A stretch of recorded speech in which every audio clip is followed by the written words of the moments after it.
Hello, welcome to Sumo biology online classes. तो आज हम लोग पढ़ेंगे application of biotechnology in agriculture. ठीक है जी, चलिए चालू करते हैं। Some of application of biotechnology in agriculture that you will study in detail are the production of pest resistance plant. तो बायोटेक्नोलॉजी का हम लोग एप्लीकेशन कर सकते हैं एग्रीकल्चर में, और इसमें डिटेल में हम लोग पढ़ेंगे production of pest resistant plant, paste को रेजिस्ट करने वाले प्लांट्स का, which could decrease the amount of pesticide use. अगर पेस्ट रेजिस्टेंस प्लांट की वैरायटी हम लोग डेवलप कर लेंगे तो हम लोग को पेस्टिसाइड कम यूज़ करने पड़ेंगे। BT toxin is produce by bacterium called bacillus thuringiensis. बहुत इंपॉर्टेंट है, यहाँ से क्वेश्चन फ्रेम हो सकता है आपका, याद रखिएगा। बीटी टॉक्सिन कौन प्रोड्यूस कर रहा है? बैक्टीरिया है। बैक्टीरिया का नाम क्या है? Bacillus thuringiensis. BT for short, BT इसको हम लोग शॉर्ट में बोलते हैं।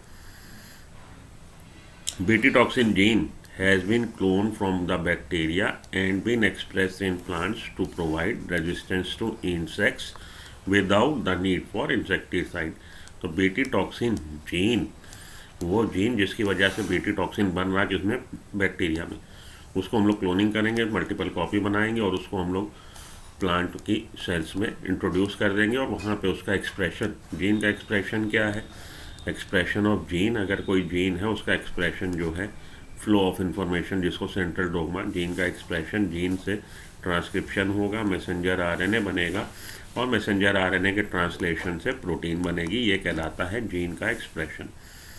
तो जीन अपने को एक्सप्रेस कर रहा है, अपनी प्रेजेंस को शो कर रहा है। जीन है, जीन क्या है? Segment of DNA that have a coded information for a certain character. तो जीन के एक्सप्रेशन में बनेगा आरएनए, आरएनए से बनेगी प्रोटीन। तो जीन का एक्सप्रेस हुआ प्लांट्स में to provide resistance to insects without need for insecticide. Insecticide की नीड नहीं पड़ेगी। In effect created a biopesticide.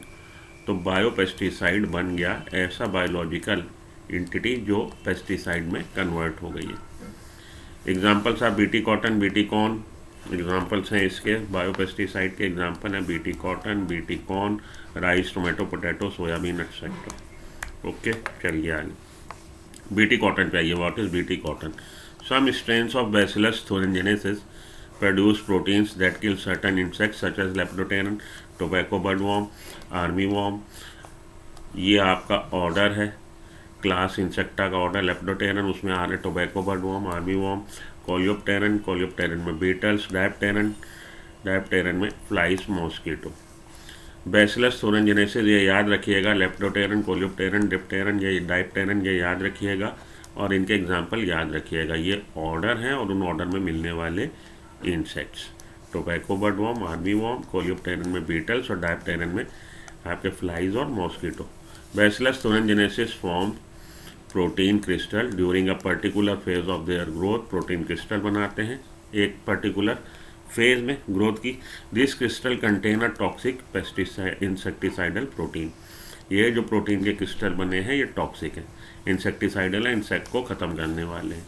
Why does this toxin not kill the bacillus? लेकिन जब ये बैसिलस बैक्टीरिया में बन रहा है तो बैक्टीरिया को ही क्यों ये टॉक्सिन ख़त्म नहीं किए दे रहा? ये क्वेश्चन है। ये जो प्रोटीन के क्रिस्टल बने हैं टॉक्सिक नेचर के हैं, इंसेक्ट्स को ख़त्म करेंगे, लेकिन बैक्टीरिया जिसकी सेल में बन रहा है, बैक्टीरिया क्यों नहीं खत्म हो रहा है? Actually the BT toxin protein exist as inactive protoxin. तो ये इनएक्टिव फॉर्म में, जिसको हम लोग प्रोटॉक्सिन बोलेंगे, याद रखिएगा ये टर्म प्रोटॉक्सिन। इनएक्टिव है ये, बैसिलस पे इफेक्ट नहीं कर रहा, इनएक्टिव है। But once an insect ingest the inactive toxin, लेकिन जब इंसेक्ट इसको खा लेता है, it is converted into active form, तभी एक्टिव फॉर्म टॉक्सिन में कन्वर्ट हो जाता है due to alkaline pH of the gut. ये लाइन भी इंपॉर्टेंट है, यहाँ से क्वेश्चन फ्रेम होता कि इंसेक्ट की जो गट है वहाँ पे एल्कलाइन पीएच है, alkaline pH of the gut which solubilizes the crystal, जिससे सोलूबल ये जो क्रिस्टल्स हैं घुल जाते हैं। At the activated toxin binds to the surface of mid gut epithelial cell. यहाँ से भी क्वेश्चन बन सकता है, मिड गट एपिथेलियल सेल से बाइंड हो जाएंगे। कौन से? ये जो एक्टिव हो गया टॉक्सिन, प्रोटॉक्सिन फॉर्म में था, एक्टिव हो गया सोलुबलाइज होने से, और वो मिड गट सेल से बाइंड हो गया। एंड क्रिएट पोर्स, और उसको छिद्रित कर देगा, पोर बना देगा। That causes cell swelling, cell swell होगी और अल्टीमेटली लिसिस बर्स्ट हो जाएगी, लिसिस हो जाएगी and eventually cause death of the insect और इंसेक्ट खत्म हो जाएगा। तो 2-4 बातें हैं इंपॉर्टेंट। बैसिलस thuringiensis उसमें बन रहा है क्या, इनएक्टिव फॉर्म में टॉक्सिन जिसको प्रोटॉक्सिन बोल रहे हैं। जब इंसेक्ट इसको खा लेता है तो उसकी पीएच जो है गट की उसमें एल्कलाइन पीएच है, वहाँ पे जाके सोलुबलाइज हो जाता है। सोलुबलाइज होने के बाद मिड ये जो हमारी मिड गट की एपिथेलियल सेल्स हैं उससे बाइंड हो जाता है और पोर क्रिएट करता है। उसके बाद लिसिस हो जाएगी सेल्स की और इंसेक्ट खत्म हो जाएगा। Specific BT toxin genes isolated from bacillus thuringiensis and incorporated into several crop plant such as cotton. तो कई क्रॉप प्लांट में इनको इंट्रोड्यूस किया जा चुका है, जिसका एग्जाम्पल कॉटन है। द चॉइस ऑफ जीन, कौन सा जीन हम इंट्रोड्यूस करेंगे, depend upon the crop, crop पे डिपेंड करता है, एंड द टारगेटेड पेस्ट, और कौन सा पेस्ट उस क्रॉप को इफेक्ट कर रहा है इस पर डिपेंड करता है। तो क्रॉप पे और उस क्रॉप को नुकसान पहुंचाने वाले पेस्ट पे डिपेंड करता है कि हम कौन सा जीन बैसिलस thuringiensis का इंट्रोड्यूस करेंगे पर्टिकुलर क्रॉप में इम्यूनिटी देने के लिए। As most BT toxins are insect group specific, ये लाइन इंपॉर्टेंट है। ये जो टॉक्सिन है इंसेक्ट ग्रुप स्पेसिफिक है। ठीक है जी, ठीक है जी। तो इंसेक्ट स्पेसिफिक है। The toxin is coded by a gene called cry. तो ये याद रखिएगा, जीन का नाम क्राई है। There are number of them, कई सारे हैं cry genes. For example the protein encoded by genes cry1AC and cry2AB control the cotton bollworm. बहुत इंपॉर्टेंट है ये लाइनें, यहाँ से क्वेश्चन फ्रेम होता है। तो cry1AC जीन और cry2AB जीन किसको कंट्रोल कर रहा है, कॉटन बॉलवर्म को। मैं बार बार बोल रहा हूँ, यहाँ से क्वेश्चन फ्रेम होता है, यहाँ से क्वेश्चन फ्रेम होता है। वो लाइनें आप बिल्कुल हाईलाइट कर लीजिए। And that of cry1AB controls corn borer. cry1AB से कॉर्न बोरर कंट्रोल होगा।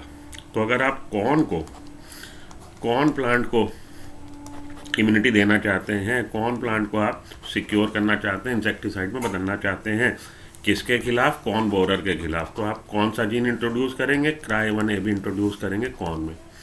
अगर आप कॉटन को कॉटन बॉलवर्म से इम्यूनिटी देना चाहते हैं, कॉटन को कॉटन बॉलवर्म से बचाना चाहते हैं, कॉटन बॉलवर्म कॉटन की पत्तियों को ख़राब करेगा, तो कॉटन को कॉटन बॉलवर्म से अगर आप उसको सेव करना चाहते हैं, कॉटन के प्लांट को इंसेक्टिसाइड में बदलना चाहते हैं, तो आप कॉटन में कौन सा जीन इंट्रोड्यूस करेंगे, cry1AC कर सकते हैं और cry2AB कर सकते हैं। तब हम cry1AB का इस्तेमाल नहीं करेंगे। ठीक है, बात समझ में आ गई।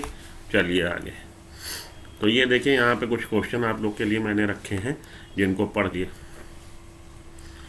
Which of the following statement is not correct पूछ रहा है, इसमें से कौन सा स्टेटमेंट करेक्ट नहीं है।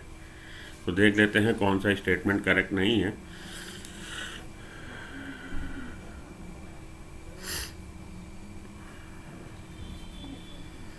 तो यहाँ पे लाके अब मैं रोकता हूँ कि देखिए स्लाइड कुछ जो स्लाइड में शेयर कर रहा था आपसे कुछ गड़बड़ हो गई है।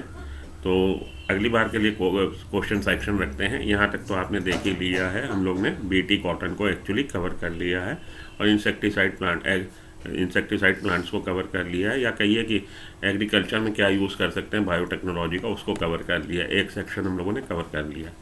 इतना ठीक है, मिलता हूँ अगले लेक्चर में और किसी टॉपिक के साथ। Till then good luck, goodbye, have a nice day, thank you.